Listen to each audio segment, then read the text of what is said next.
Nearer, yet and nearer, I can feel the butcher's knife. He is running for his dinner, I am running for my life. So I mean, originally how this particular drawing came about, and it is one of my favourite illustrations I've done so far actually, because I heard the Maddie Pryor song, I mean, many years before. I think the first time I heard it I might have been about 3, but yeah, so obviously I'd heard that for years, and then I knew it and I was able to watch the video and everything, but then the video machine stopped working a bit, so I was like, oh, you know, I really want to hear this again, but I can't find it anywhere. And then eventually it actually popped up on YouTube. Someone had put the recording up, and I was just like, this is fantastic. And I was listening to it over and over and over again constantly. You know, I was sitting there listening to the song, and I was looking at pictures of hares and just kind of found this gorgeous photo of a hare, because they are so hard to get anywhere near, but I found this wonderful picture and then just started freehand sketching it, and I just thought this would make a wonderful ink drawing. So, you know, and it was one of those things that kind of, I feel like all my best work stuff that happens quite quickly and organically, the two things are akin, they have to go together. So I just wrote down all of the lyrics off the top of my head on the piece of paper, and then actually this is one of 2 that I've done, because I had the fortune of meeting Dave Davies from the Kinks. I was doing some photography for him at a meditation spiritual event, and we were sort of sitting and talking about spirituality, and I started speaking to him about my interest in kind of paganism and Druidry. Interest in Druidry and my interest in hares were very separate, but they actually come together because obviously, you know, the hare is a huge part of Druidry in many ways because of the goddess. And as I was explaining this to him, he was fascinated by it, and I said, you know, I was talking about the song and how it inspired me, and really it was a very spiritual thing for me. So sort of while I was there, you know, we were all sort of chilling out and talking and things, and I thought I'd really like to recreate this picture for him because he liked it so much.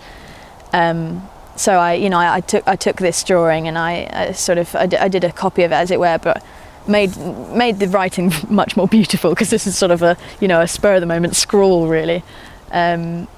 You know, and then I did the coffee staining for him as well and all of that, and kind of made it look lovely. And then I gave it to him, and you know, he was sort of, you know, was like, this is wonderful. And my mum was sitting behind me at the time, and she was like, why don't you sing it? And I was going, oh God, no, you know, like getting really embarrassed because there were lots of people around, you know. And he was like, you know, yeah, why don't you sing it if you want to, sort of thing.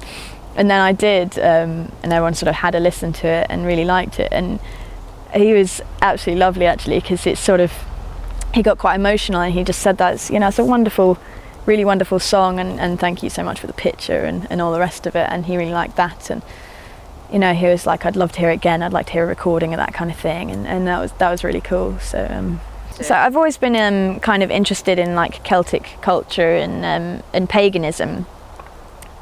Just as a kid, I suppose. It's one of those things, you know, you look at things with Celtic designs, and you know, it's one of those things you just sort of see everywhere. So it's you know, it captures you just because it's part of our culture anyway. But you know, obviously my love of nature and all things kind of wild and animals is really an intrinsic part of paganism.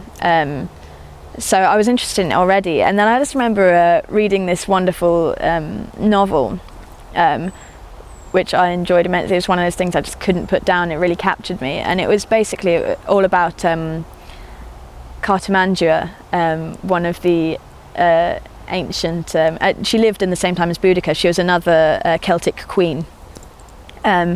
And I've always had a fascination with quite strong female characters in history. So reading that, you know, and also my already deep interest in paganism anyway, and the hare, you know, the documentary of the hare talked about paganism. So from a very young age, it was always something that I was fascinated by. And then reading this novel about, you know, so these strong Celtic queens, and you know, and in the novel, it basically talked a huge amount about Druidry, which is, you know, obviously a part of paganism, but it was, you know, it was very much about, you know, having a respect for nature and sort of looking at nature for guidance, really.